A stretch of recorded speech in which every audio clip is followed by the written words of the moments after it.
আসসালামু আলাইকুম। তোমাদের জন্য নিয়ে আসলাম হিউম্যান রাইট প্যারাগ্রাফ। তোমরা যদি বিগত কয়েক বছরের প্রশ্ন অ্যানালাইসিস করো তাহলে দেখতে পারবে এই প্যারাগ্রাফটি অনেকবার এসেছে। চলো আমরা এটা আরেকবার সহজভাবে দেখে নিই। হিউম্যান রাইট, মানব অধিকার।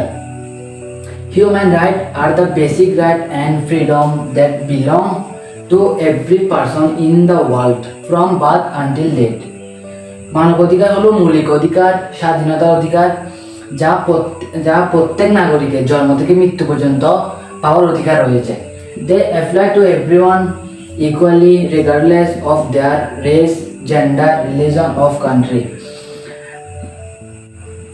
জাতি, লিঙ্গ, ধর্ম এবং প্রত্যেক দেশের নাগরিকের এটি পাওয়ার অধিকার রয়েছে।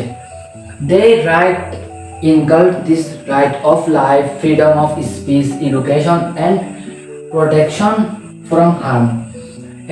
এটা হতে পারে বেঁচে থাকার অধিকার, বাক স্বাধীনতা, শিক্ষা এবং ক্ষতি থেকে বেঁচে থাকার অধিকার। তোমরা যদি এই সম্পূর্ণ প্যারাগ্রাফটি শিখতে চাও তাহলে আমার লং ভিডিওটা দেখে আসতে পারো।